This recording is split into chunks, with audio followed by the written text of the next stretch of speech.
Well, good morning, Coach Heidelberg. How are we doing? Good morning. Great. Top of the morning to you. Top of the morning. Is that an Irish saying or is it a? Yeah, it's an Isn't Irish it? saying. Yeah, top of the morning. I Yeah, just like that. I like that one. Coach. The inner game of football series, right? The episode number one. I'm really happy that you find time and we're talking ball, but not the X's and O's, but everything but the X's and O's. So, um, topic number one for our inner game of football is coaching philosophy today, right? So, yeah, I'm curious, and I'm sure everybody else who's tuning in on this will how can we develop a coaching philosophy? How did you learn it? All that good stuff there, right? So let me start off then. First question: when did you create or hear about a coaching philosophy? Well, thanks for having me on again. This is a kind of a passion that I have now. As we before the show, we talked about you have to adapt and adjust today, and you have to have a philosophy. They say only 10% of coaches out there have a philosophy, and I don't know how many people have a personal philosophy. If you were to sit down and write, what is your philosophy in life? What are you all about? And as coaches, what I learned from Nick Saban and Gary Pinkel, and I say this all the time, I worked for two of the best football coaches I possibly could ever work for. And they were so passionate about their philosophy, and more so Gary Pinkel, who came from Don James, that coaching tree at Washington, and having a philosophy, uh, your coaching philosophy is just sitting down writing do you what are your beliefs, what are you really strong about, and so like can you write that down in 25 words or less? And most coaches, they have no clue what they're doing. They're just flying off by the seat of their pants. Because I'm telling you, as you saw when you and I coached together in 2000, you got to have something to stand on. So when you start going through adversity like we did, but Yeah. just you know, like my little deal here is, I'll tell you, it's two things. One thing is, I always challenge everybody, all coaches, like, who are you? What are you about as a person and as a coach? And what guides your life? What is guiding your life? What principles do you have? And what have you done for somebody? So I kind of go by those that philosophy and those principles. I try to learn those principles, and because if you don't have something that's really guiding your life, you don't have to be faith based. Um, I've gone more that direction now, as I'm a Catholic Christian. That's where I find a lot of solace, and it's kind of like my hospital that I go to. But Mhm. you have to have those principles, and because you can't guide and lead others if you're just out, not contributing to be a better person. Okay. Yeah, what I hear you say basically is like, all right, we coaching philosophy, but it sort of goes into a life philosophy as well. Right, exactly. Yeah. And I think Yeah. that you should have that. Everyone should have that. And if only Mm, 10% of coaches are doing that, because yeah. you got to have that rock when things get tough. What do you go to? Mm, And I mean, you just look at an example over here at football. The Clone Crocodiles no longer have football. That it's unimaginable. Because some people decided they didn't want to do it or whatever it is. So you affect so many people by your decisions. yeah. And so hopefully they can come back. I'd love to see them get back and get everybody sit at the table, and so because it hurts the kids, it hurts Yeah. coaches, it hurts a lot of Mhm. people. So, and that goes back to philosophy, because it's got to be a we game, not a me game. And that's what I keep telling people. It just can't be all about me. Yeah. Yeah. So, tell us a little bit about your guiding principles then, as in your philosophy. Well, obviously, be a good person, try to treat people good. I think I've changed a lot. I think with society today, you've got the old school way of, just ripping guys. And, Saban can get away with it because he has the best players and they just rotate out of there. But you have to connect with people. You have to connect with your players. And that's so important. And so many coaches are afraid to be authentic, to be transparent, and to be vulnerable. Because, I always say in coaching, sometimes you got to be the bulldog. Sometimes you have to be, but sometimes you got to be the puppy with these guys. You got to listen. You got to be a listening ear. And there's people got stuff going on in their life. You have no idea what's going on. So, I just work better when I got a better support staff, because if everything's just all on me, that's too hard for me. And that's why I'm very selective on these jobs in order for your philosophy to come out, because you can't do it by yourself. You've got to be able to coach your coaches. You got to be able to delegate. So, I guess to get back to your question, what are guides? I mean, obviously, my face important. I'm not wearing it on my sleeve. I'm not a preacher or anything like that, but I just know that it's helping me become a better person and hopefully a better coach, because in this day and age too, you got to have patience, man. You got to deal with all the adversity that you're going to deal with in Europe and in coaching in general. So it's a different deal over here. Obviously, it, you've coached it.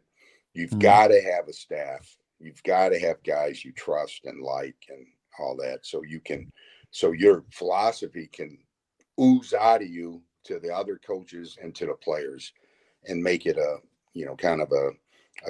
make it a team atmosphere. Yeah. Yeah. So when you talk, when you said earlier, to me it sounded like, like you building relationships is important for you, as part of your philosophy. Being a good person, so what I say about being a good person is like, I was like, for me, like as the head coach, it's important that players know that we will make decisions that is what is best for the team. Sometimes that's not best for an individual player, right? But as long they need to understand that we're doing that for the best of the team. So I find that's sort of critical there, and doing that with a clear conscience, right? You don't have any bad intentions when you make decisions, and like you said, we're trying to be a good person when you make those decisions too. They're based on football and what's best for the team. Right. And the other thing is, John, you've got to have that alignment also with either the general manager, the president of the team, whoever. As I've said 100 times to other people, you've got to lock arms with these people and they've got to support you. And they have to understand that this is what, this is how the coaches, how he's going to go about building this program. And that's unfortunate over here, because too many people, like I said, as coaches come and go, you can't live out your philosophy because no one's patient enough. So, it's important that you develop those relationships, not only with your players, but relationships with your general manager, your bosses, your family, whatever, because you just can't do it alone. You can be who you say you are. Yeah. But like you said, have being that authentic. Support. Yeah. I think various experiences I've had with in the hiring process, right? I think some organizations actually do a better job of actually finding out if you are the best guy for their team. Not necessarily, like if you, when I say the best guy, is that if you fit with that organization, if you fit together, right? If you and that goes with recruiting, like when we're recruiting guys, is like it has to be the right fit for the player and for the team. And if you can have your coaching philosophy shine through in the hiring process to an organization, then maybe the alignment to management and with the coach, that'd be better too if they listen really well, or when it's clear for them who they're looking for. Right. You know, the other thing is, here's what I do whenever I talk to a team. This will really be kind of a curveball to a lot of them. So I sit down and I go, okay, you guys tell me, what are the expectations? What are the expectations of the program? And they'll look, they'll squirm in their seat. They don't know. They don't know. Some will say, well, it's a championship. Okay. And then once they start saying, okay, it's a championship, then I start laying out, okay, are you willing to pay the price for that championship? Are you willing to make the sacrifices? Are we going to talk about what it takes to win a championship? Because I'm just telling you, it goes back 30 years ago when I worked with Nick Saban. One time, he was ahead of the curve. Not one time did he ever say, hey, we're going to win a championship. He always talked about that process. And I remember that. It wasn't about the result. It was about the process. And the process is, what is the work we're going to do on a daily basis to get us to the end result, which is obviously, and that's what's crazy over here in Europe. They haven't caught up to that yet. They haven't caught that one. They get it by lip service. They say, oh, yeah, the process. But the ELF, the GFL, it's a money league. The team that has the most resources, money is going to win. Coaching matters. Development matters. I'm passionate about that stuff. You know, I'm going to just tell you a little quick story. I was with a team not too long ago. I'm not going to say who it is. Okay. We went to the playoffs with all kinds of adversity. We couldn't practice because a certain team kept us off the field. I didn't have assistant coaches. I had my son helping me, okay, on offense. On defense, I had a defensive coordinator that wasn't full-time. So we go into the season, we had a great player. We had a great back, and he blows up, the league, and we had a good offensive line. And we made the playoffs. And it wasn't like, hey, I gave up. We lost to the best team in the league. And people were looking at me like, hey, we're losers. You're a loser, coach. You gave up. And I'm like, are we going to build something here? This is something to build on. And people want that end result. And I'm just telling you, nobody wants to talk about the work. Hey, did we earn that? I mean, for me, back in the day when I was in Hamburg and Cologne, the offensive line, we were developing players. So just to go for people, coaches out there listening, have a philosophy and develop your off-season program. And if people are talking about winning championships, then sit down and have an eye-to-eye look and say, are you willing to pay the price? Not only the management, but the players. Yeah. What does it take to get to that end result you're looking for? Yeah. But you just like you talk about that conversation that you have to have. That's transparency, right? You're like, hey, look, right. Expect expectations from both sides, and be clear about that. So we're talking apples and apples, then if everybody's on the same page, then you have some direction that you're pulling in the same direction as well. Right. And, you've got to align. And I think the teams that win consistently, now, okay, it's fine to win once, but I'm looking to win consistently. Let's say I would have took that team, won a championship. Boom. Okay, great. And then next year you're in last place or something. To me, that's not built. That's not a foundation to build on. And I don't want to dismiss people as like they're ignorant, but they don't really know. And when you don't have a ground and what it takes to really win at a higher level, then that's sometimes what you get. You're going to get expectations that aren't attainable.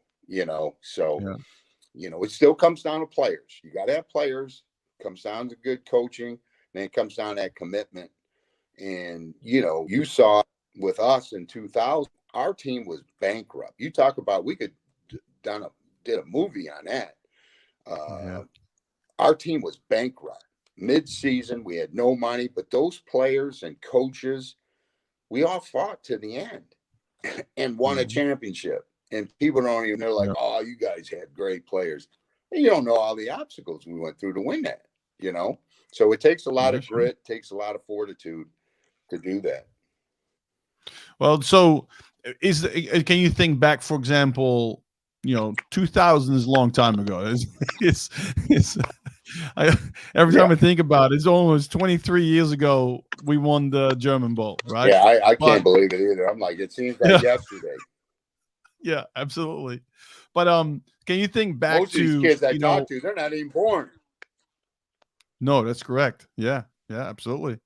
But can you sort of talk about maybe the differences between part of your philosophy then and how it has evolved? Because like, to me, the process as a coach, part of that the philosophy of teaching is constantly changing and evolving for me, right? So what can you say about the differences between Coach Heidelberg 2000 and 2023? Well, number one is I felt the pressure to win. You went to a team, you imagine they're the Buffalo Bills of Germany. They lost 4 German Bowls. And so the pressure, I was like, bet on me to win it. And, you just feel that pressure. And the league was so solid back then. I mean, and the other thing that we did a lot of times, which I don't like, is we demonized other coaches, so it was like we were playing, and it wasn't always a good, professional rapport with coaches. So looking back, what I do now is I think we did some great things. We were still teaching, we were doing everything, but I don't know, Oh, videos dropped out. Videos dropped out, Coach. I'm sorry. Oh. So the video dropped out. Video dropped out. And there's an Am echo. I back? An echo. Am I back? No.